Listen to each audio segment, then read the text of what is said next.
علیکم ورحمۃ اللہ وبرکاتہ۔ وعلیکم السلام ورحمۃ اللہ وبرکاتہ۔ اعوذ باللہ من الشیطان الرجیم،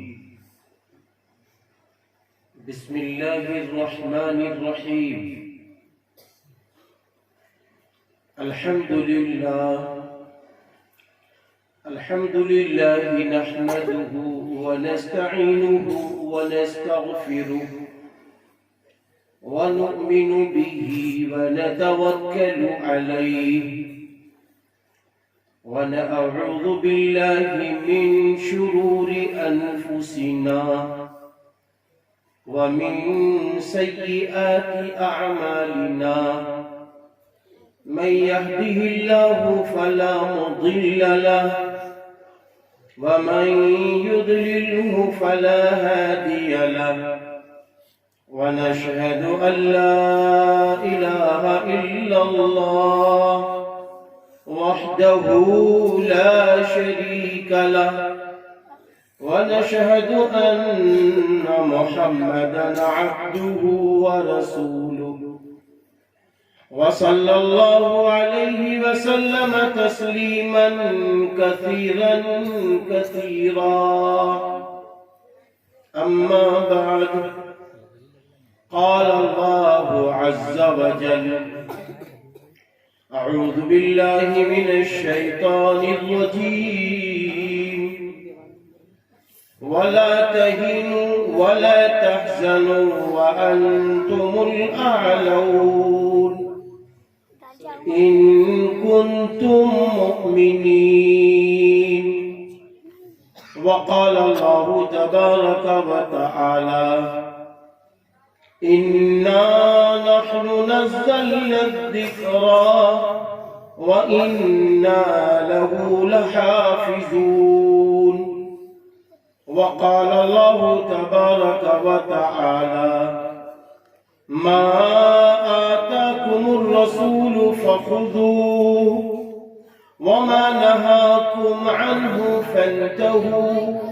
وقال الله تبارك وتعالى: وأطيعوا الله والرسول لعلكم ترحمون.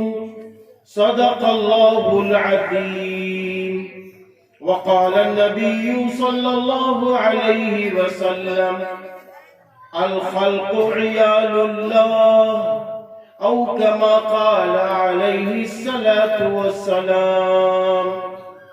وقال النبي صلى الله عليه وسلم: لا تحاسدوا ولا تدابروا وكونوا عباد الله إخوانا، أو كما قال عليه الصلاة والسلام.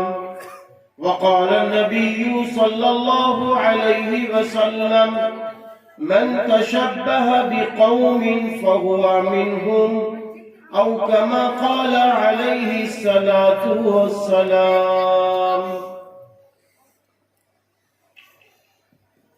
اللہ کے محبوب بندوں اور اللہ کی محبوب بندیوں، آج کا یہ عظیم الشان جلسہ سیرت النبی صلی اللہ علیہ وسلم و پیام انسانیت سرزمین رحم آباد میں منعقد ہو رہا ہے۔ رحم آباد ایسی تاریخی جگہ ہے جہاں اللہ کے محبوبوں کا، ولیوں کا اور صلحاء کا اور علماء اور حفاظ کا مسکن رہا ہے۔ یہی وہ رحم آباد ہے جو سرزمین قصبہ خیر آباد سے ہمیشہ جڑا رہا ہے۔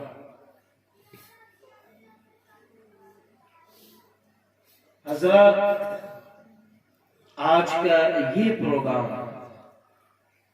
جس کی صدارت فرما رہے ہیں جناب حضرت مآب حافظ محمد مزمل صاحب، دامت برکاتہم ہے۔ آج کے اس جلسے کی بہت اچھی نظامت فرما رہے ہیں حضرت مولانا محمد نعمان صاحب دامت برکاتہم ہے۔ آج کے اس جلسے کے روح رواں میرے دوست، میرے چھوٹے بھائی جناب حافظ محمد شاداب صاحب ہیں، اور آپ کی پوری کمیٹی اور بہت سارے وہ نوجوان جنہوں نے ایسے موقع پر پروگرام کیا ہے جب پروگرام کرنے کا ذہن بھی نہیں جاتا، کیونکہ ہمارے اور آپ کے سامنے کچھ ایسے حالات ہیں کہ پروگرام کرنا اور کرانا بہت اہم ہے۔ آپ ان سے پوچھئے، ان کے رفقا سے پوچھئے، ان کے بڑوں سے پوچھئے کہ اس وقت دل پہ کیا گزر رہی ہوگی کہ آج یہ پروگرام ہو رہا ہے، اس کے لیے کتنی قربانی کی۔ عزت مآب عالی وقار سرزمین رحم آباد کے پردھان جی صاحب،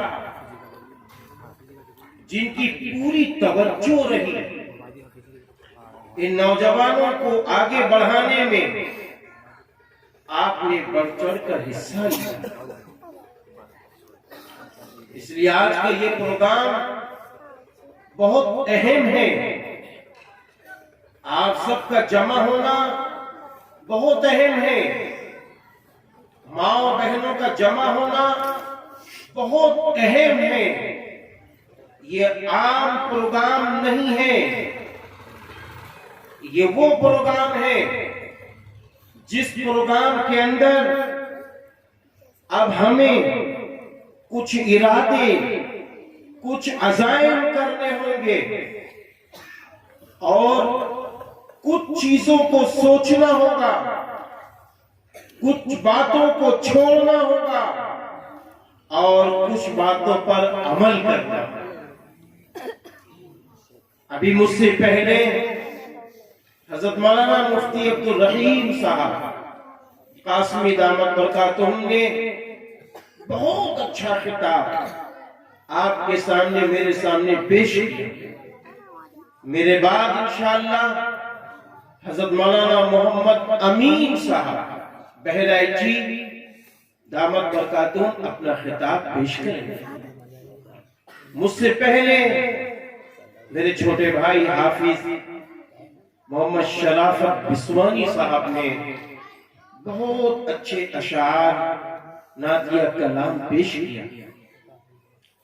میرے بیٹے نے بھی آپ کے سامنے کم لفظوں میں بہت مختصر سی نماز پہ ایک تقریر پیش کی۔ اللہ کے محبوب بندوں، اس وقت ہم پر ایک ذمہ داری عائد ہوتی ہے کہ جو بات ہم کہیں وہ ایسی ہو جو آپ کے دلوں کو چھو لے، میری اور آپ کی زندگی میں بدلاؤ آ جائے۔ ایسی بات اللہ میری زبان سے نکلوا لے۔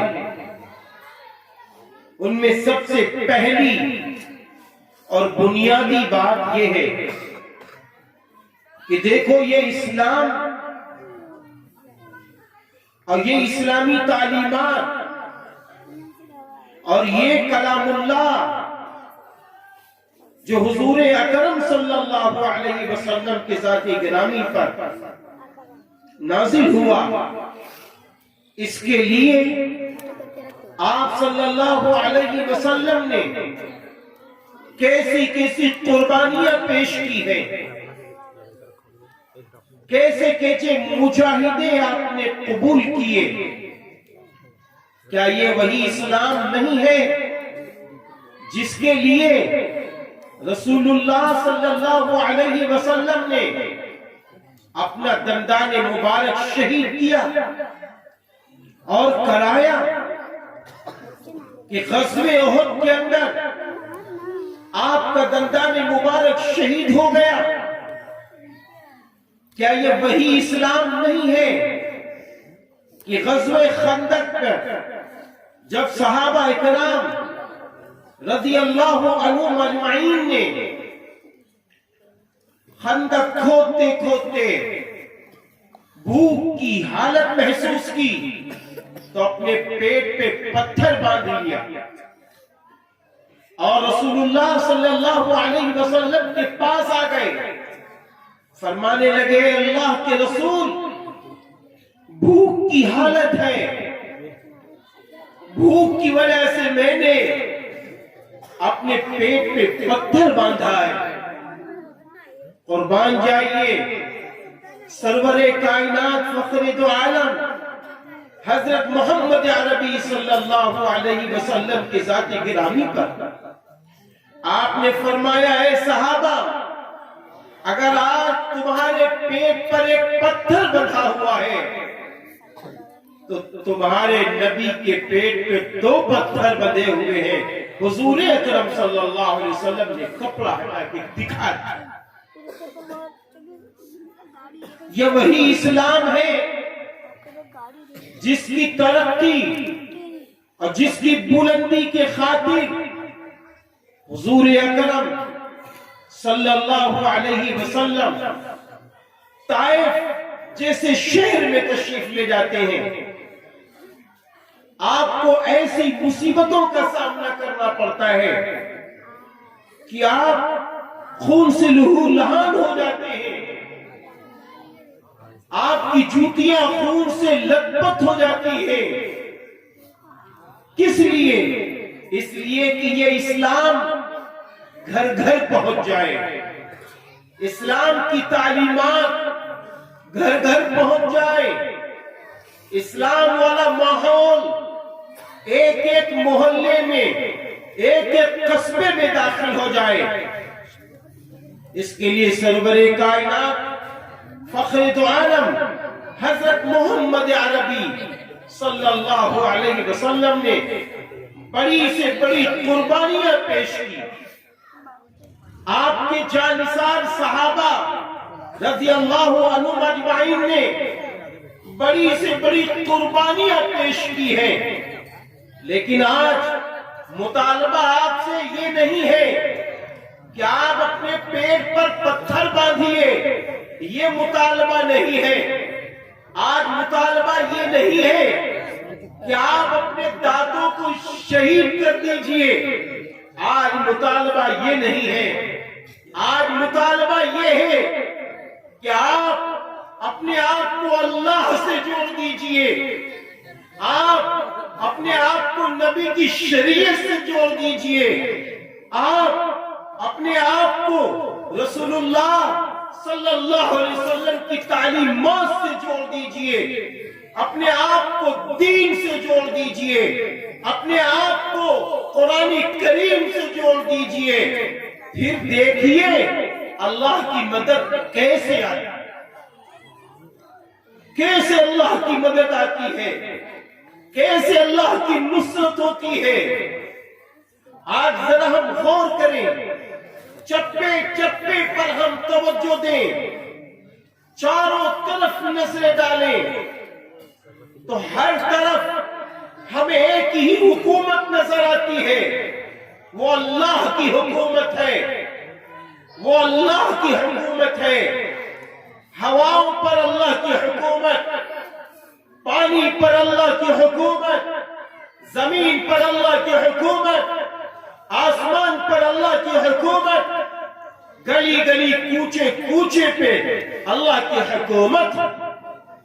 اسی طرح جب ہم غور کرتے ہیں روزی کے سلسلے میں کہ روزی دینے والی ذات کس کی ہے, تو ہمیں یہ قرآن بتاتا ہے کہ روزی دینے والی ذات اللہ تعالیٰ کی, اللہ رب العزت کی ہے. اللہ تعالیٰ نے قرآن میں فرمایا ہے وَمَا مِن دَابَّةٍ إِلَّا عَلَى اللَّهِ رِزْقُهَا، یہ زمین میں رینگنے والے ان کو روزی کون دیتا ہے؟ اللہ دیتا ہے۔ إِنَّ اللَّهَ يَرْزُقُ مَن يَشَاءُ بِغَيْرِ حِسَابٍ، یقیناً اللہ روزی دینے والا ہے، جسے چاہتا ہے بغیر حساب کی روزی دے دیتا ہے۔ اور روزی کا معاملہ اللہ تعالیٰ نے کیسا بنایا؟ جب بچہ دنیا میں آتا ہے اس سے پہلے وہ ماں کی پیٹ میں 9 ماہ رہتا ہے، اور جب بچہ 9 ماہ کے بعد دنیا میں آتا ہے تو 4 چیزیں اس کے مقدر میں اللہ کی طرف سے لکھ دی جاتی ہیں۔ ان میں ایک چیز کیا ہوتی ہے کہ اس کو کتنی روزی ملے گی، اس کو کتنی روزی ملے گی۔ آج روزی کے لیے ہم کیسی مشقتیں اٹھاتے ہیں، کیسی تکلیفیں اٹھاتے ہیں۔ اے پیارے غیور مسلمانوں اور انسانوں سنو، روزی کے لیے دکان ہمیں کھولنا ہے، ہاں روزی کے لیے کھیتی پہ ہمیں جانا ہے، روزی کے لیے ہمیں کارخانے کی طرف بڑھنا ہے، روزی کے لیے ہم کو آفس میں جانا ہے، لیکن نیت ہماری یہ ہو کہ ہم روزی حلال کمائیں گے، ایمان کے ساتھ کمائیں گے۔ روزی ہم بے ایمانی کے ساتھ نہیں حاصل کریں گے، کیونکہ اگر بے ایمانی کے ساتھ ہم نے روزی حاصل کر لی اور ایک لقمہ اگر حرام ہمارے پیٹ میں چلا گیا تو یاد رکھنا مسلمانوں، ہماری دعائیں قبول نہیں ہوتی۔ روزی کا معاملہ اللہ کی طرف ہے۔ اسی طرح عزت کی بات دیکھیے، آج ہمارے ذہن میں یہ بات بیٹھی ہوئی ہے کہ ہم شیروانی پہنیں گے تو ہمیں عزت ملے گی، ہم کپڑے پہنیں گے ہمیں عزت ملے گی، ہم گاڑی گھوڑے سے اتریں گے ہمیں عزت ملے گی، ہم شان و شوکت کے ساتھ بڑا لمبا چوڑا موبائل رکھیں گے ہمیں عزت ملے گی۔ نہیں مسلمانوں، عزت ہمیں اس راستے سے نہیں ملتی، عزت جو ہمیں ملتی ہے وہ اللہ کی جانب سے ملتی ہے۔ اللہ تعالیٰ نے خود فرمایا ہے وَتُعِزُّ مَن تَشَاءُ وَتُذِلُّ مَن تَشَاءُ، اور عزت دینے والا اللہ ہے، ذلت دینے والا اللہ ہے۔ اے غیور مسلمانوں، اگر دنیا کا سارا انسان کسی کو عزت دینا چاہے اور اللہ اس کو عزت نہ دینا چاہے تو کوئی اس کو عزت دلا نہیں سکتا، اور جسے اللہ ذلیل کرنا چاہے اور سارے لوگ اس کو عزت دینا چاہے تو پھر میرے بھائیوں اس کو کوئی ذلت سے روک نہیں سکتا، کیونکہ اللہ اس کو ذلیل کرنا چاہے۔ اسی لیے اللہ تعالیٰ نے یہ بھی فرمایا ہے کہ دیکھو بندو، ہم نے تم کو پیدا کرنے کے بعد خالی نہیں چھوڑا، تمہاری عزت کی باغڈور میرے ہاتھ میں ہے، تمہاری روزی کی برکت کی باغڈور میرے ہاتھ میں ہے، دنیا میں تم کیسے رہو گے اس کی باغڈور میرے ہاتھ میں ہے، تمہاری بیماری اور اس میں شفا دینے کی باغڈور میرے ہاتھ میں ہے، یہاں تک کہ تم کو بیٹی ملے یا بیٹا ملے اس کی دینے والی باغڈور میرے ہاتھ میں۔ اللہ فرماتا ہمارے اور آپ کے بیچ میں یہ بات ہے کہ فلاں سے ملے گا، یعنی رشتہ ہوگا، ایک دوسرے سے نکاح ہوگا، بعد میں اولادیں آئیں گی۔ کتنے لوگ ایسے ہیں کہ 10 سال ان کو ہو گئے، ان کے یہاں نہ بیٹی پیدا ہوئی نہ بیٹا پیدا۔ اللہ تعالیٰ نے صاف فرما دیا ہے، صاف اللہ تعالیٰ نے فرما دیا ہے یَهَبُ لِمَن يَشَاءُ إِنَاثًا وَيَهَبُ لِمَن يَشَاءُ الذُّكُورَ أَوْ يُزَوِّجُهُمْ ذُكْرَانًا وَإِنَاثًا وَيَجْعَلُ مَن يَشَاءُ عَقِيمًا. اللہ جسے چاہے بیٹی دے بیٹا دے، بیٹی بیٹا دونوں دے دے، اور جس شادی شدہ خاتون کو چاہے بانجھے رکھے. یہ نظام اللہ کا ہے، یہ نظام اللہ کا ہے. اور جس کو اللہ بیٹی بیٹا دے وہ بھی خوش نصیب، جس کو خالی اللہ بیٹے ہی بیٹے دے وہ بھی خوش نصیب، جس کو اللہ خالی بیٹیاں ہی بیٹیاں دے وہ بھی خوش نصیب، اور جس کو اللہ بیٹی اور بیٹا دونوں نہ دے وہ بھی خوش نصیب. وہ مشیت الہی ہے، وہ اللہ بہتر جانتا ہے کہ کون سی اچھی بات چھپی ہوئی ہے جس کی وجہ سے اللہ نے ساری نعمتیں نہیں دی. اس لیے اللہ تعالیٰ نے جن کو بیٹیاں دی ہیں، جن کو بیٹے دیے ہیں، ان کے لیے اللہ تعالیٰ نے فرمایا ہے المال والبنون زینت الحیات الدنیا. مال اور اولاد یہ دنیا کی زینت ہے. ایک روایت میں ہے کہ یہ ایک آزمائش بھی ہے. میرے بھائیوں سن لو، اچھی طرح یاد رکھو، اولاد اللہ کی نعمت کب بنے گی، مال اللہ کی نعمت کب بنے گا؟ جب یہ مال حلال کمایا جائے گا، حلال جگہ خرچ کیا جائے گا، تب یہ اللہ کی نعمت بنے گا. اور اسی طرح اولاد اللہ کی نعمت کب بنے گی؟ جب یہ اولاد اس کو شروع سے اللہ سے جوڑا جائے، نبی سے جوڑا جائے، قرآن سے جوڑا جائے، صحابہ سے جوڑا جائے، علماء سے جوڑا جائے، صلحاء سے جوڑا جائے، بزرگوں سے جوڑا جائے، اور اس کا ایسا ایمان بنا دیا جائے کہ اللہ ہر جگہ حاضر و ناظر ہے، اللہ ہمیں دیکھ رہا ہے، ایسا ایمان بنا دیا جائے. اس کے اندر اللہ کا ڈر ہو، اس کے اندر اللہ کا خوف ہو. میرے بھائیوں ایک لفظ آتا ہے اللہ سے ڈرو. اللہ سے کیسے ڈرو گے؟ کیسے اللہ سے ڈرنا چاہیے؟ کیا معاذ اللہ اللہ شیر ہے؟ معاذ اللہ اللہ چیتا ہے؟ نہیں، نہ اللہ شیر ہے نہ اللہ چیتا ہے. اللہ سے پھر کون سا ڈر ہونا چاہیے؟ اس کے لیے ایک میں مثال دیتا ہوں. آپ نے دیکھا ہوگا ایک نوکر ہے، نوکر اپنے مالک کا جب وفادار ہوتا ہے تو مالک بھی اپنے نوکر سے محبت کرتا ہے. میں کرتا کہ نہیں کرتا؟ اگر بیمار پڑ جائے تو مالک اس کو الگ سے پیسے دیتا ہے اور اچھے ڈاکٹر کو دکھاتا ہے. اگر اس کے ہاں شادی ہو تو مالک الگ سے اس کی شادی میں مدد بھی کرتا ہے. کوئی مصیبت آ پڑے مالک اس کے ساتھ کھڑا ہو جاتا ہے. ہوتا ہے کہ نہیں ہوتا؟ میرے بھائیوں بولو، ہوتا ہے کہ نہیں ہوتا؟ اب ایسا نوکر بھی اپنے مالک سے محبت کرتا ہے. اب ایک دن چھٹی تھی، چھٹی میں نوکر اپنے گھر کے سامنے کھڑا دوستوں سے بات کر رہا تھا. اتنی دیر میں کیا ہوا، اس کے جو مالک تھے وہ گاڑی سے نکلے. مالک نے نوکر کو دیکھا، نوکر نے مالک کو نہیں دیکھا.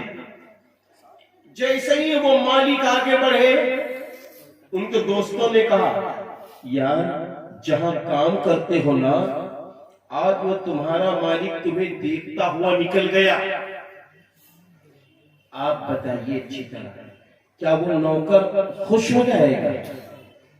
بھائیو بولو، وہ نوکر خوش ہو جائے گا؟ وہ نوکر خوش نہیں ہوگا بلکہ ڈر جائے گا. عجب سے اس کا چہرہ ہو جائے گا، اس کے چہرے کی رنگت بدل جائے گی. تو فوراً لوگ کہیں گے اما تم تو ڈر گئے اپنے مالک سے، نہیں یار. نوکر کیا جواب دے گا؟ نہیں یار میں ڈرا نہیں ہوں. بات یہ ہے میں بیمار پڑا تھا, میرے مالک نے بہت مدد کی تھی. میری بیٹی کی شادی تھی, میرے مالک نے بہت مدد کی تھی. فلاں موقع پر تو میرے مالک نے مجھ پر بڑے بڑے احسان کیے ہیں. یار آج وہ میرے گھر کے سامنے سے گزرا, آج وہ مجھے دیکھتا رہا, میں اس کو نہ دیکھ سکا. یار کہیں ایسا نہ ہو کہ وہ ناراض ہو جائے. یہ کون سا ڈر ہے بھائیو؟ بولو یہ کون سا ڈر ہے؟ ڈر یہ ہے مالک ناراض ہوا تو یہ جو اتنی نعمتیں تھیں وہ سب ختم ہو جائے گی, وہ سب چھن جائیں گی. نعمتیں, ساری نعمتیں چھن جائیں گی. یہ ڈر ہے نوکر کو. نوکر کو کون سا ڈر ہے؟ یہ ڈر ہے کہ مالک ناراض ہوا, میری ساری نعمتیں چھن جائیں گی. ارے پیارے انسانوں, یہی ڈر ہم کو اللہ سے ہونا چاہیے کہ اگر اللہ ناراض ہو گیا تو یہ عزت جو مجھے مل رہی ہے سماج میں اللہ چھین لے گا. اللہ ناراض ہو گیا, یہ جو مال مل رہا ہے فراوانی سے اللہ روک لے گا. اگر اللہ ناراض ہو گیا تو 50 ایکڑ زمین میں غلہ پیگرا نہیں ہوگا, معمولی سے ہوگا. اگر اللہ ناراض ہو گیا تو 3 بیٹے ہو, 2 بیٹے ہو, 5 بیٹے ہو, 10 بیٹے ہو, تب بھی باپ کو سکون و راحت نہ ملے. تاریخ شاہد ہے. آج ہم نے کبھی غور نہیں کیا, ہم نے سب کو منانے کی کوشش کی لیکن ہم نے اس کو نہیں منایا جہاں سے ساری نعمتیں ملتی, جہاں سے سارے راستے کھلتے ہیں. اور کیسا پیارا اللہ ہے. فجر کی نماز میں جب ہم سو رہے ہوتے ہیں تو مؤذن یہ نہیں کہتا ہے حیا علی الفلاح کے بعد اللہ اکبر, بلکہ مؤذن صاحب فرماتے ہیں الصلاۃ خیر من النوم, الصلاۃ خیر من النوم. سونے سے بہتر نماز, سونے سے بہتر نماز. اب جو اللہ سے ڈرتا ہے, جو اللہ سے خوب لینا چاہتا ہے, جو اللہ تعالیٰ سے برکتیں لینا چاہتا ہے, رحمتیں لینا چاہتا ہے, عزت لینا چاہتا ہے, بلندی لینا چاہتا ہے, وہ فوراً پھینک دیتا ہے لحاف کو, وہ پھینک دیتا ہے کمبل کو, وہ پھینک دیتا ہے ساری چیزوں کو, یہاں تک وہ اپنی حسین و جمیل بیوی کو چھوڑ دیتا ہے اور فوراً وہ ہاتھوں پر کلمہ پڑھتا ہوا چہرے پہ ہاتھ پھیرتا ہے, اٹھتا ہے, استنجا کرتا ہے, وضو کرتا ہے اور مسجد میں جا کر امام صاحب کے پیچھے نماز میں کھڑا ہو جاتا ہے. جیسے یہ وضو کر کے بندہ نکلتا ہے, اللہ اللہ, حضور صلی اللہ علیہ وسلم نے فرمایا کہ جب کوئی شخص وضو کر کے مسجد میں داخل ہوتا ہے تو اس کے ہاتھ میں اسلامی جھنڈا, اسلامی جھنڈا. ہم نے نماز کو سمجھا نہیں. اور آگے سنو, کیوں اٹھایا جا رہا ہے؟ اللہ تعالیٰ کیوں اٹھواتا ہے, کیوں یہ کہلاتا ہے نبی کے ذریعے اور حضرت بلال رضی اللہ عنہ کے ذریعے اور پھر مؤذن کے ذریعے کیوں اللہ نے کہلایا الصلاۃ خیر من النوم؟ اس لیے کہلایا کہ حضور پاک صلی اللہ علیہ وسلم نے فرمایا اللہ قیامت کے دن کہے گا میرے بندے ذرا سن, تو نے فجر کی نماز کیوں نہیں پڑھی؟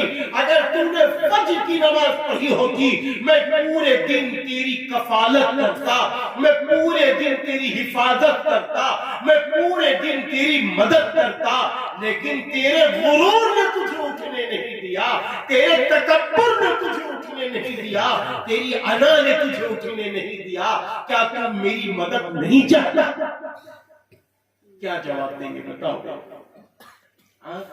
یعنی اللہ ہم کو سلا کر اٹھا اس لیے رہا ہے تاکہ پورے دن میں تمہاری مدد کرے. تو آج ہمارا حال کیا ہے؟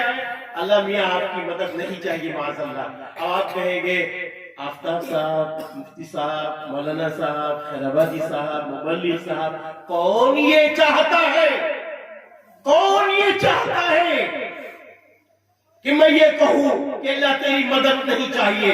نہیں میرے بھائی، ٹھیک ہے زبان سے تو نہیں کہتے لیکن عمل سے تو کہہ رہے ہیں، عمل سے تو کہہ رہے ہیں۔ ہم کب جاگیں گے، ہم کب سوچیں گے اپنے بارے میں کہ میرا اللہ کتنا رحیم، میرا اللہ کتنا کریم، میرا اللہ کتنا بڑا غفار، کتنا بڑا ستار، ہمیں کیوں کہتا ہے نماز کے لیے؟ ہم نے کبھی سوچا ہی نہیں کہ 5 وقت کی نماز پڑھ لو ملے گا کیا؟ ہمارے ذہن و دماغ میں ہے کہ حاجی صاحب نماز پڑھیں گے، مفتی صاحب نماز پڑھیں گے، پردھان جی نماز پڑھیں گے، حافظ جی نماز پڑھیں گے، ہمیں نماز کی ضرورت نہیں۔ نہیں میرے پیارو، میں آپ سے سچ بتاتا ہوں تو سچی بات کہتا ہوں، اگر آپ غریب ہیں، آپ سے زیادہ غریب تو میں ہوں، لیکن پھر بھی یہ کہتا ہوں اگر آپ غریب ہیں تو بھی انشاءاللہ یہ نماز آپ کو امیر بنا دے گی، اور اگر آپ امیر ہیں تو انشاءاللہ تعالی یہ نماز آپ کی امیر کو، نماز آپ کے گھر میں برکتیں لے آئے گی، آپ کے گھر میں رحمتیں لے آئے گی۔ یہ نماز آپ کے اس مال کے ذریعے سے چین، سکون، قرار حاصل ہو جائے۔ آپ دیکھیے نا، 10 محرم الحرام بروز جمعہ سن 61 ہجری میں حضرت حسین رضی اللہ عنہ کی شہادت ہو رہی ہے۔ آپ فجر کی نماز با جماعت میں ہیں، اس کے بعد ظہر کی نماز صلاۃ الخوف کی حیثیت سے پڑھی ہے، اور عصر کے پہلے جب آپ کی شہادت ہوئی تو آپ کا سر سجدے کی حالت میں تھا، اور اللہ کو پیارے ہو گئے۔ نماز نہیں چھوٹی، غزوات میں صحابہ نے نماز نہیں چھوڑی۔ کیا ہو گیا مسلمانوں کو؟ بہت سارے لوگ تو یہ کہتے ہیں، معلوم کیا کہتے ہیں؟ یہ تبلیغی جماعتیں ہیں، اب جہاں دیکھو تبلیغی جماعت والے نماز کی بات کرتے ہیں، بس خالی اسلام میں نماز ہی ہے۔ ارے میرے یارو، اسلام میں خالی نماز نہیں ہے، اسلام کے 5 ستون ہیں، لیکن نماز کے متعلق میرے نبی نے فرمایا جو نماز پڑھتا ہے وہ میری آنکھوں کو ٹھنڈک دیتا ہے، جو نماز نہیں پڑھتا گویا وہ نبی کی آنکھوں کو تکلیف دیتا ہے۔ آپ کو معلوم ہے کہ جب میرے نبی نے فرمایا نماز جو پڑھتا ہے وہ میری آنکھوں کو ٹھنڈک پہنچاتا ہے، تو اللہ تعالیٰ نے سورج کا نظام ایسا بنا دیا، اللہ نے سورج کا نظام ایسا بنا دیا، چاند کا نظام ایسا بنا دیا کہ 24 گھنٹے دنیا میں نماز ہوتی ہے۔ فجر کی نماز ہم جہاں پڑھتے ہیں، تھوڑی دیر کے بعد دوسرے ملک میں آپ دیکھیے فجر کی نماز، تھوڑی دیر کے بعد تیسرے ملک میں دیکھیے فجر کی نماز، پھر کچھ 1 گھنٹے کے بعد دیکھیے فجر کی نماز۔ 24 گھنٹے پوری دنیا میں فجر کی نماز، ظہر کی نماز، عصر کی نماز، مغرب کی نماز، عشاء کی نماز ہو رہی ہے، تاکہ میرے نبی کو سکون پہنچتا ہے۔ ہم سکون کیوں نہیں پہنچاتے میرے یارو؟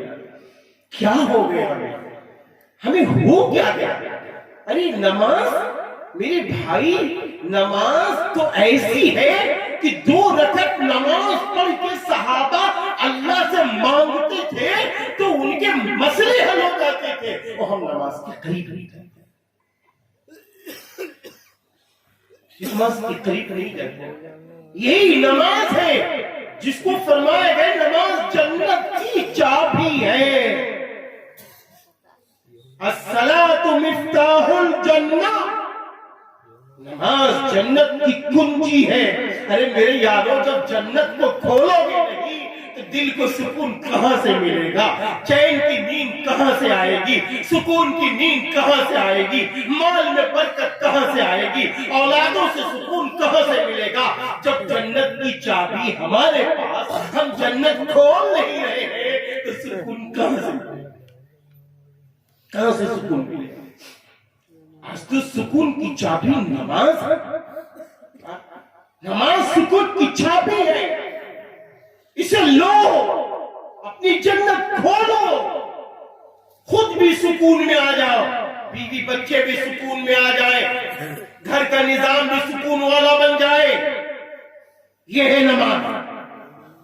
پھر اس کے بعد اگر ہم اپنی اولاد کو نماز والا بنا کے نہیں چھوڑیں گے تو میرے بھائیوں یاد رکھنا، میں آپ سے بتا دوں، آپ اپنے بچوں کو ڈاکٹر بناؤ مبارک، آپ اپنے بچوں کو انجینئر بناؤ مبارک، آپ اپنے بچوں کو ایم ڈی بناؤ مبارک، آپ اپنے بچے کو آئی ایس افیسر بناؤ مبارک، ڈی ایم بناؤ مبارک، آپ بہت کچھ تعلیم دے دو، خوب خوب مبارک ہو، لیکن اپنے بچوں کو سب سے پہلے ایمانی تعلیم دلا دو، دینی تعلیم دلا دو. سب سے پہلے آپ کا بچہ، میرا بچہ قرآن پڑھنے والا بن سکے، قرآن سمجھنے والا بن سکے، اپنے اللہ کو پہچاننے والا بن سکے. جب یہ اللہ کو پہچان لے، قرآن کو پڑھ لے، قرآن کی تعلیمات سے واقف ہو جائے، نبی کی سیرت، نبی کی صورت، نبی کا کمال، نبی کے اخلاق سے واقف ہو جائے، تب آپ اسے ڈاکٹر بناؤ، انجینئر بناؤ، پروفیسر بناؤ. تو معلوم کیا ہوگا؟ آپ اشارہ دیں گے تو انشاءاللہ یہ بیٹا آپ پر قربان ہو جائے. کیوں قربان ہو جائے گا؟ کیوں قربان ہو جائے گا؟ اس لیے کہ یہ بیٹا جانتا ہے ماں کے قدموں تلے جنت ہے، باپ جنت کا دروازہ ہے.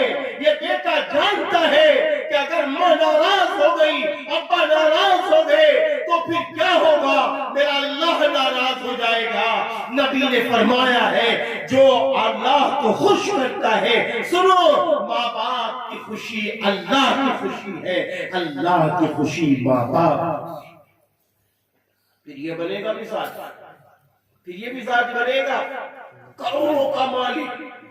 جہاں بچہ جا رہا ہے سیاسی میدان میں آگے لوگ اس سے مل رہے ہیں، لوگ سینے سے لگا رہے ہیں، کوئی ودھائک صاحب، کوئی ایم پی صاحب، کوئی پردھان صاحب کہہ رہے، کوئی ڈاکٹر صاحب، کوئی انجینئر صاحب کہہ رہے، کوئی ڈی ایم صاحب، کوئی ایس پی صاحب کہہ رہے. لیکن یہی بیٹا جب سب کے سامنے ہوگا، باپ لگائے گا ایک آواز کہ عبداللہ آ جاؤ، تو یہ چھوڑ دے گا سب کو، کہے گا نہیں ٹھہرو، میری ماں مجھے بلا رہی ہے، میرا باپ مجھے بلا رہا ہے، پہلے میں اپنے ماں باپ کی فرمانبرداری. کیوں؟ اس لیے کہ وہ جانتا ہے کہ ماں باپ کی دعاؤں سے یہاں تک پہنچاؤں، ماں باپ کی اچھی تعلیمات سے یہاں تک پہنچاؤں. وہ جانتا ہے اچھی طرح. بچے کو وہ تعلیم دے دی گئی شروع سے کہ ماں باپ انمول. ایک موقع پر حضور اکرم صلی اللہ علیہ وسلم تشریف فرمائے اور خطبے کے لیے آپ منبر کی جو سیڑھیاں ہوتی ہیں، پہلی سیڑھی، دوسری سیڑھی، تیسری سیڑھی، اس پر قدم مبارک رکھتے چلے گئے.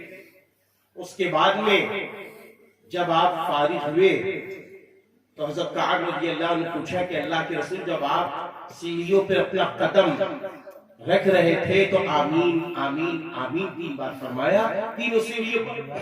فرمایا ہاں. میرے پاس جبریل امی آیا، فرمایا اے رسول امی، ہلاک ہو جائے، برباد ہو جائے وہ شخص جس کے سامنے رمضان المبارک کا مہینہ آئے، وہ رمضان کی قدر نہ کرے، وہ ہلاک ہو جائے، وہ برباد ہو جائے. نبی نے اس پر آمین فرمایا. دوسری بددعا فرمائی کہ اے نبی، ہلاک ہو جائے، برباد ہو جائے وہ شخص جس کے سامنے آپ کا نام مبارک لیا جائے اور وہ آپ کا نام مبارک سن کر درود آپ کو نہ بھیجے. آپ نے آمین فرمایا. پھر فرمایا جبریل امی نے، ہلاک ہو جائے، برباد ہو جائے وہ شخص جس کی ماں زندہ ہو، باپ زندہ ہو اور وہ اپنے ماں باپ کی خدمت کر کے دعائیں لے کر اگر اس نے اپنے آپ کو جنت والا نہیں بنایا تو وہ ہلاک ہو جائے، وہ برباد ہو جائے. نبی نے آمین. بتائیے میرے بھائیوں، آج کیا ہماری ماں ہم سے خوش ہے؟ ہمارے باپ ہم سے خوش ہے؟ اگر نہیں خوش ہے اور ماں باپ زندہ ہے، جاؤ ان سے معافی مانگ لو، ان کے پیروں کو دباؤ، ان کی سر کی خدمت کرو، بڑے باپ کو خوش کرو۔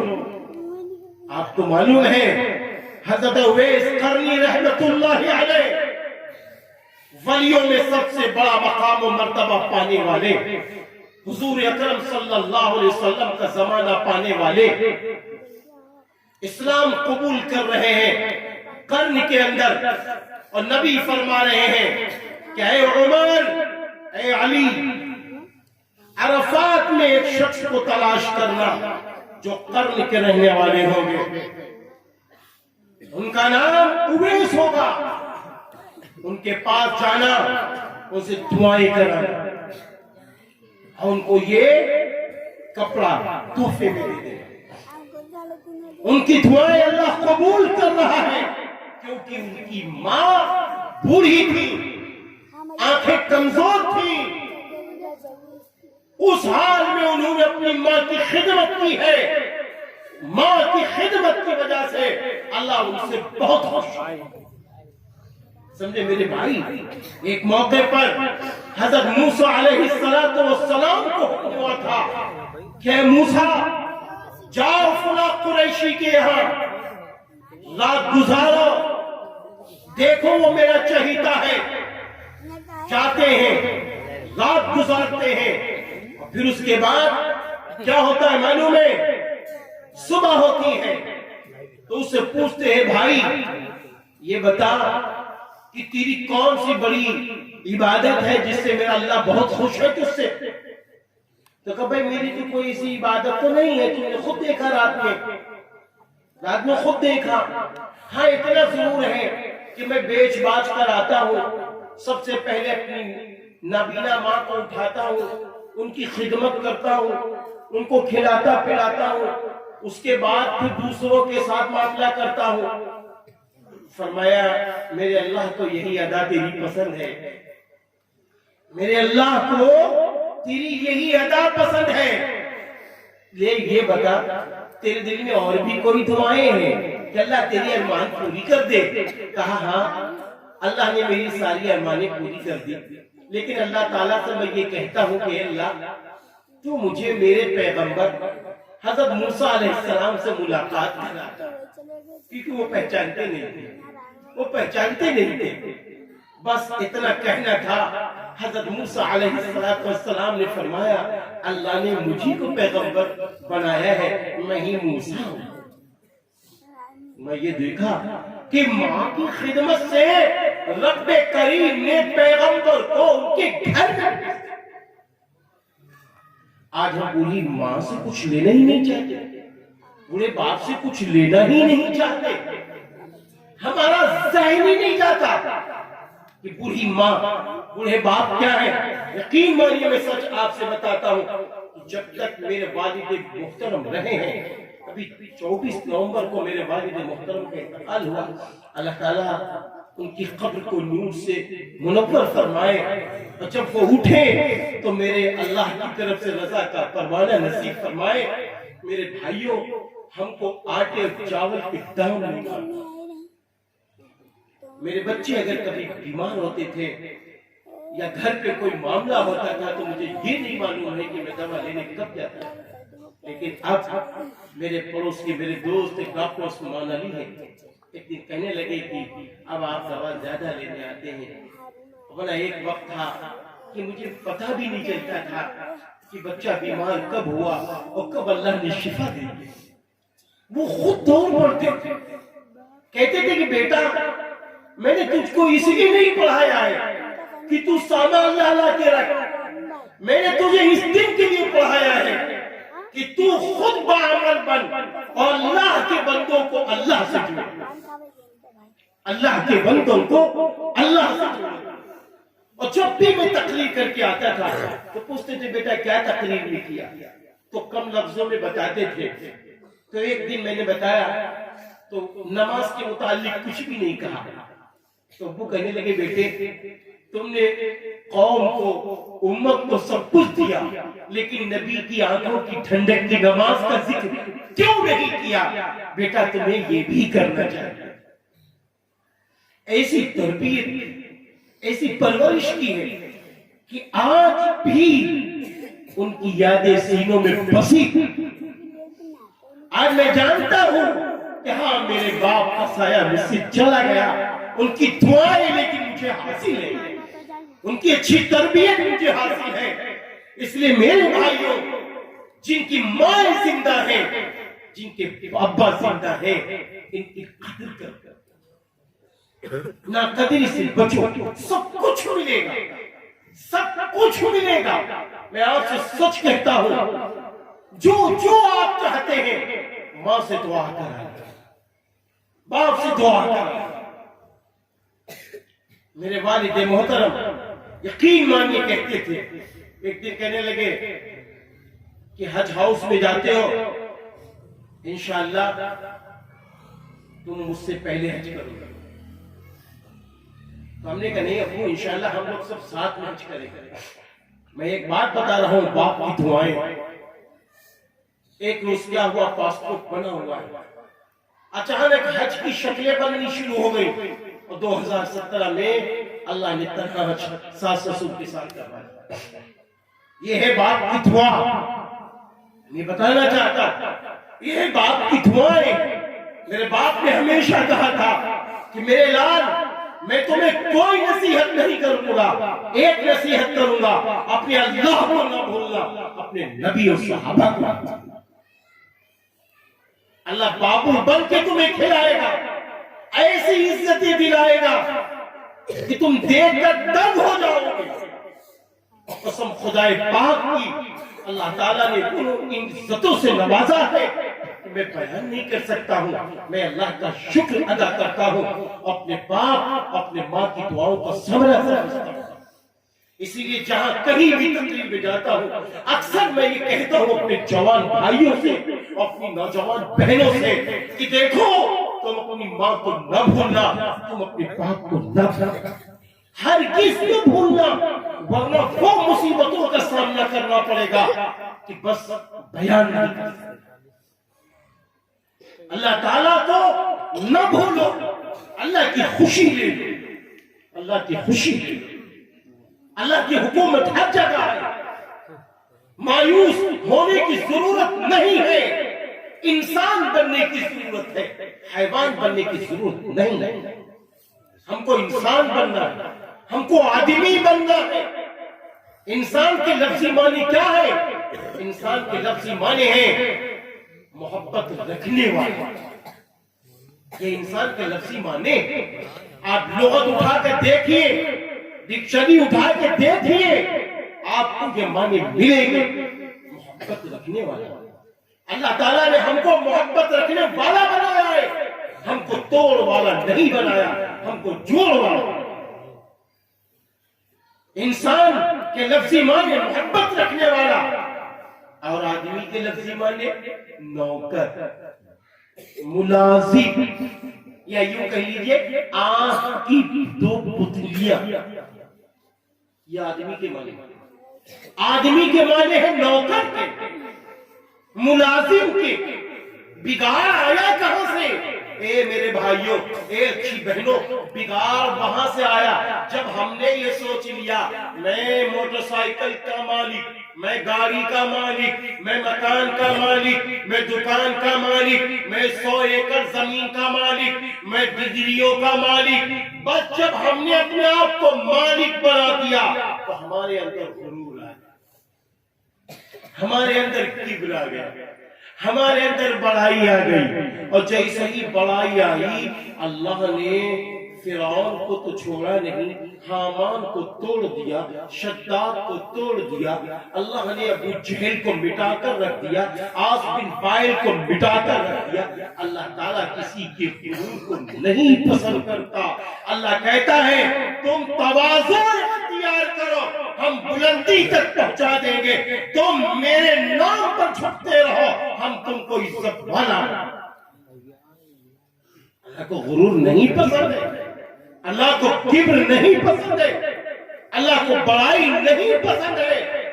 آپ خربوں کے مالک ہو، آپ بہت بڑے علم والے ہو، ہم بہت بڑے علم والے ہو، لیکن ہم غرور نہ کریں۔ اللہ اٹھاتا اور چلا جائے گا، اللہ روزی میں برکتیں اور دیتا چلا جائے گا، اللہ بلندی تک پہنچا۔ حالات کیسے بھی ہو، ہمیں حالات سے نہیں گھبرانا ہے۔ اے پیارے مسلمانوں، ہمیں حالات سے نہیں گھبرانا ہے، ہم کو اپنے گناہوں سے گھبرانا ہے، ہم کو اپنے گناہوں سے گھبرانا ہے، ہم کو اپنے پاپ سے گھبرانا ہے، ہم کو اپنی بے حیائی سے گھبرانا ہے، ہمیں ان سے گھبرانا ہے۔ ہمارا دشمن کوئی دوسرا نہیں ہے، ہمارے گناہ ہمارا دشمن ہے، دین سے دوری ہمارا دشمن ہے۔ آپ دیکھیے مفکر اسلام حضرت مولانا سید ابو الحسن علی ندوی عرف علی میاں رحمت اللہ علیہ نے فرمایا تھا، کیا فرمایا؟ فرمایا اے ملک ہندوستان کے مسلمانوں، میں صاف صاف تم سے یہ بات کہتا ہوں کہ دیکھو دین سے دوری نہ برتنا، دین سے دوری نہ برتنا، ورنہ حالات نازک ہو جائیں گے، حالات نازک ہو جائیں گے۔ آج دین سے دوری کا نتیجہ کیا نکلا؟ دین سے دوری کا نتیجہ کیا نکلا؟ دین سے دوری کا نتیجہ یہ نکلا کہ آج حالات بے قابو میں ہو گئے۔ دین کیا ہے؟ دین کیا سکھاتا ہے؟ اسلام کیا سکھاتا ہے؟ اسلام کیا سکھاتا ہے؟ اسلام کہتا ہے ایماندار بنو، یہ ہے دینی کام۔ اسلام کہتا ہے سچ بولو، جھوٹ نہ بولو، یہ ہے دینی کام۔ اللہ تعالیٰ نے قرآن میں صاف فرمایا لعنت اللہ علی الکاذبین، جھوٹ بولنے والوں پر اللہ کی لعنت ہے۔ آج ہم کتنا جھوٹ بولتے، اللہ حفاظت فرمائے، ہم آج کتنا جھوٹ بولتے، اللہ کی لعنتیں ہم پر پڑ رہی ہیں۔ پھر اسی طرح اللہ تعالیٰ نے فرمایا ہے سچ بولو، سچ بولو۔ سچ بولنے والوں کے ساتھ اللہ کی مدد، سچ بولنا پیغمبروں کی صفت ہے، سچ بولنا پیغمبروں کی صفت ہے۔ پھر اسی طرح اسلام نے یہ سکھایا انسانیت کو زندہ کرنا۔ انسانیت کے لفظی معنی کیا ہے؟ عقل کی، شعور کی، تمیز کی۔ کوئی انسان ہندو ہو، سکھ ہو، عیسائی ہو، جین دھرم ہو، بدھسٹ دھرم ہو، مسلمان ہو، شیعہ ہو، سنی ہو، کسی بھی مسلک کا ہو، کسی بھی مذہب کا ہو، ہمیں اس سے اچھی بات کرنا ہے، ہمیں اس کا اکرام کرنا ہے، ہمیں اس کے ساتھ اچھا معاملہ کرنا ہے۔ اللہ تعالیٰ نے قرآن میں فرمایا وَقُولُوا لِلنَّاسِ حُسْنًا، اور لوگوں سے اچھی بات کہو، لوگوں سے اچھی بات کہو۔ اور دوسرے حضور صلی اللہ علیہ وسلم نے فرمایا الخلق عیال اللہ، سارے کے سارے انسان کنبے کے مانند ہیں، ایک خاندان کے مانند ہیں، ایک خاندان کے مانند ہیں۔ کسی بھی مذہب کا ماننے والا ہو، نبی نے فرمایا یہ سب ایک خاندان کے مانند ہیں، ایک کنبے کے مانند ہیں۔ یہ نہیں ہے کہ ہم الگ تھلگ ہے، ہمارا حق ہے کہ ہم سب کے ساتھ اچھا برتاؤ کریں۔ آپ اللہ تعالیٰ کو دیکھو، وہ دھوپ نکالتا ہے سب کے لیے نکالتا ہے، ہوا چلاتا ہے سب کے لیے، پانی برساتا ہے سب کے لیے، نیند سب کو دیتا، آگ سب کے لیے دے رہا ہے۔ یہ اللہ کا نظام ہے، علم اللہ نے سب کو دیا، اس لیے ہمارا کام یہی ہے ہم سب کے ساتھ بڑے پریم کے ساتھ، اخوت کے ساتھ، بھائی چارگی کے ساتھ، محبت کے ساتھ، عدل کے ساتھ، انصاف کے ساتھ پیش ہے۔ یہ ہمارا آپ کا کام ہے۔ اور اسی کے ساتھ ساتھ بہت بڑا ایک کام ہے، ایک کام بہت بڑا ہے۔ وہ کیا ہے؟ اگر اللہ تعالیٰ نے آپ کو بیٹیاں دی ہیں، اگر اللہ تعالیٰ نے آپ کو بیٹیاں دی ہیں تو ان کے لیے اچھا سے اچھا تعلیم کا انتظام کرو. ہاں، ان کو دینی تعلیم سے آراستہ کرو، انہیں ایماندار بناؤ، انہیں دیندار بناؤ، انہیں پرہیزگار بناؤ، انہیں صالحہ بناؤ، انہیں عالمہ بناؤ، انہیں حافظ قرآن بناؤ. پھر اس کے بعد آپ کی مرضی، جو تعلیم آپ دلانا چاہے دلا. لڑکیوں کی تعلیم پہ اس لیے میں نے بات کہی کہ فرمایا ایک لڑکی کی تعلیم گویا پورے خاندان کی تعلیم، ایک بچی کی تعلیم گویا پورے خاندان کی تعلیم، کیونکہ یہی وہ بچی ہے جو آنے والے دن انشاءاللہ یہ ماں بنے. اگر آج آپ نے اس کو قرآن پڑھنے والا، آپ نے اس کو حدیث نبوی سمجھنے والا بنا دیا، ایماندار دیندار بنا دیا، تو کل انشاءاللہ یہ ولیوں کی ماں بنے گی، یہ حافظ قرآن کی ماں بنے گی، یہ ایماندار ڈاکٹر کی ماں بنے گی، یہ ایماندار انجینئر کی ماں بنے گی. آپ یقین مانیے کرناٹک بنگلور کی سرزمین پر ایک خاتون آتی ہے، کہتی ہے حضرت دعا فرما دیجئے، میں اپنے بیٹے کو ڈاکٹر بنا رہی ہوں، لیکن میری دلی تمنا ہے میرا بیٹا ڈاکٹر ایماندار بنے، میرا بیٹا ڈاکٹر ایماندار بنے. دعا فرما دیجئے میں ایماندار ڈاکٹر بنتی ہوئی دیکھنا چاہتا ہوں، میرا بیٹا ایماندار ڈاکٹر. مفکر اسلام حضرت مولانا سید ابو الحسن علی ندوی عرف علی میاں رحمت اللہ علیہ کی ماں، وہ ہمیشہ اپنے بیٹے علی میاں کو خط لکھتی تھی کہ میرے بیٹے میں تیرے اندر حضرت ابو بکر صدیق رضی اللہ عنہ کی صفات دیکھنا چاہتی ہوں، میں تیرے اندر حضرت عثمان غنی رضی اللہ عنہ کی صفات دیکھنا چاہتی ہوں، میں تیرے اندر حضرت علی رضی اللہ عنہ کی صفات دیکھنا چاہتی ہوں، میں تیرے اندر صحابہ کرام رضی اللہ عنہ کی صفات دیکھنا چاہتی ہوں.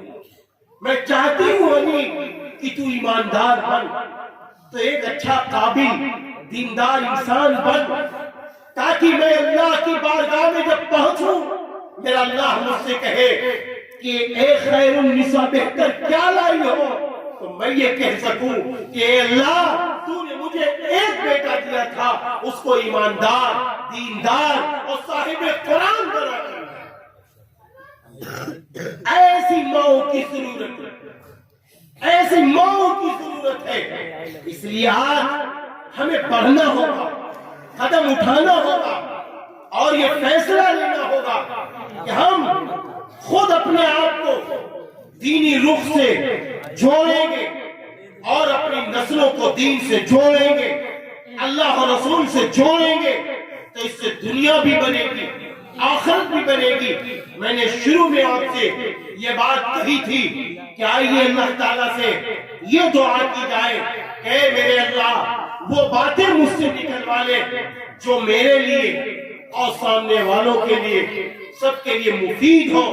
اس لیے آج میں تہہ دل سے آپ تمامی حضرات کو، ماں اور بہنوں کو سلامی پیش کرتا ہوں کہ آپ نے بڑھ چڑھ کر حصہ لیا، سردی کو سردی نہیں سمجھا اور توجہ کے ساتھ آپ سب نے سنا ہے. اللہ تعالیٰ اس سننے کو قبول فرمائے، میری بھی مدد فرمائے، آپ سب کی مدد فرمائے. اور یہ رحم آباد کے جو نوجوان جو ہمارے بڑے مل جل کر رہتے ہیں، اپنی ایک دینی تہذیب کے ساتھ یہاں کے لوگ رہتے ہیں، ایک دوسرے کا اکرام کرتے ہیں، ایک دوسرے سے محبت کرتے ہیں اور ایک دوسرے کا حق ادا کرتے ہیں اور ایک دوسرے کو آگے بڑھاتے ہیں. اللہ تعالیٰ ان سب کی مدد فرمائے. بس میں اپنی بات کو یہیں پر ختم کرتے ہوئے حافظ محمد شاداب صاحب اور ان کے کارکنان کو اور صدر محترم کو اور پردھان جی کو اور یہاں کی انتظامیہ کمیٹی کو اور بڑوں کو اور ہمارے وہ ڈاکٹر صاحب جو بڑی مجھ سے محبت کرتے ہیں، میں سب کو تہہ دل سے مبارکبادی پیش کرتا ہوں.